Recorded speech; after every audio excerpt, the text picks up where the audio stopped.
I myself am a Florida Atlantic University Owls alumnus. I support the football team. And for the last, I want to say for the last 25 years, I've had season tickets for at least one sport, whether it was University of Miami for many of its heyday years in the 90s to early 2000s, until the stadium was torn down, to the point that after that, I always went to go see FAU games from their inception, where I didn't go and get season tickets right away, but then when the new stadium opened up, we got season tickets. And actually, we got season tickets before that. So I think it was, 2008 to the present, we've had season tickets, my brother and I.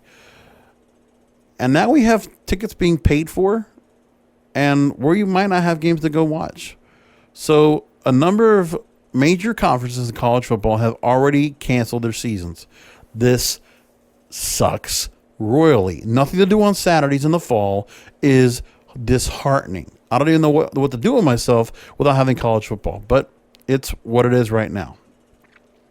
So that's how I step into this edition of When I'm Not Podcasting. Let's go into the Hollywood Reporter, where they talk about the TV fallout for college football's partially lost season.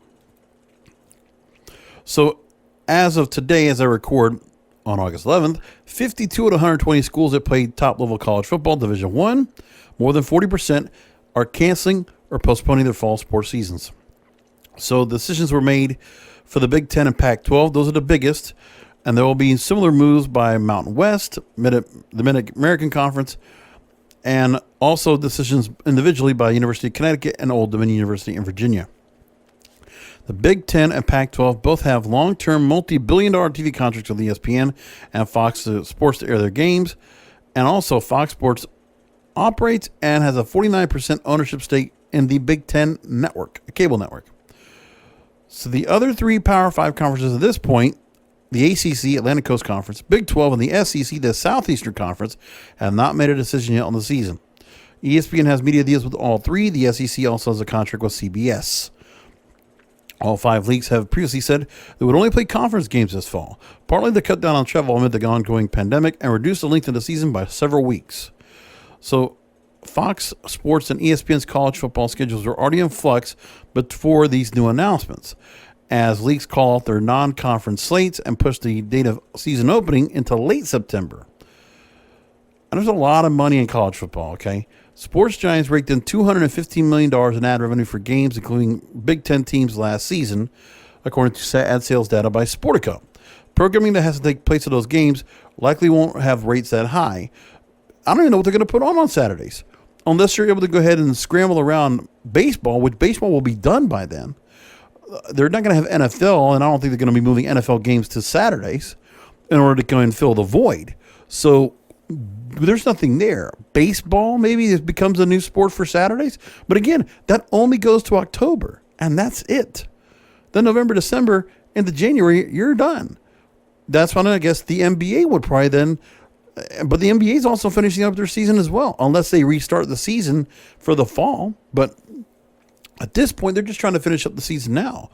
I'm guessing, I don't know if they're going to start an NBA season in the fall of 2020. If they did, it would normally start in October. And now, at least October would be training camp and preseason, and then we'd get into the regular season in November. But I don't see the NBA making a quick turnaround like that to start a new season in November. I don't know if that becomes this case or not. And college basketball would also be a filler, but that's also not going to be around either. So there will be no sports to be had on Saturday afternoons or Saturday nights for that matter.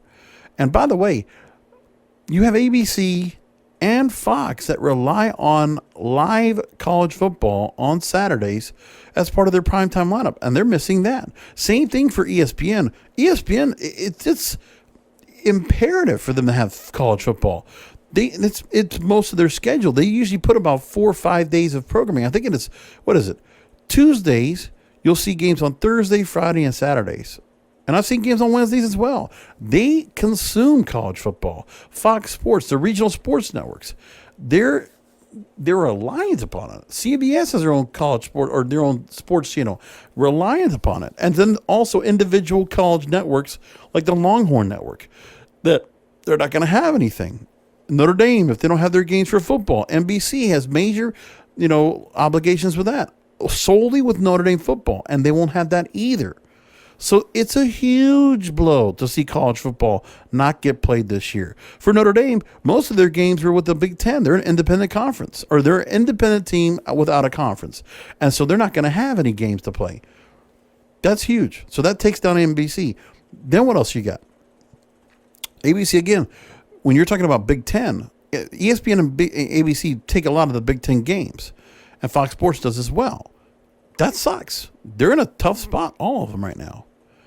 So Fox Sports stands the biggest hit right now because Big Ten teams make up almost 2/3 of its college football sales in 2019.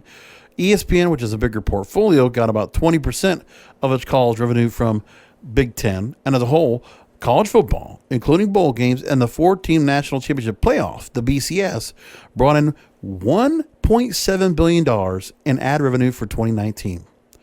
So again, the biggest prize for ESPN and Fox Sports, along with NBC and CBS, is the NFL, which looks like will still get to play its games as scheduled. The 2019 regular season brought in almost $4.5 billion in ad sales. A lot of money. Now, ESPN may be able to make some of its lost revenue from a reduced college football slate with the NBA. Now, they're going to do a restart of the season, it looks like, into October. I don't know how that's going to work. Not so much that they couldn't do it. It's just that that's such a short amount of time for any breathing room for these guys to go ahead, play the playoffs, get the end of the 2019-2020 season done, to only come back, 30 to 60 days later to come back and do another season? That's crazy. The league's playoffs begin August 17th and will run early into October, with the finals airing on ESPN's Disney sibling ABC. That's crazy. But that's the plan. So college football being lost here, we don't know what other sports what other conferences are going to be going away. And this also takes away college basketball. And then remember, when it talks about college football, you're talking about every other college sport being propped up. You do not have college volleyball, basketball, baseball, soccer, and all other collegiate sports for men and women, if not propped up by the likes of college football. So this has major ramifications. You're basically shooting out a season. And not to mention the student athletes, the ones that do not get paid, and now they're going to get to the point where, are they going to go ahead and opt to go to the NFL? Or are they going ahead and will they stay an extra season? Will they get the chance to redshirt so they can go ahead and then sit out one season because there's no games to play, to only get a chance to play next year? Well, these all things have to be considered. Let's hopefully see some progress coming out of that. And if there's more to tell you about, I'll do it on another one. I'm not podcasting. Until next time.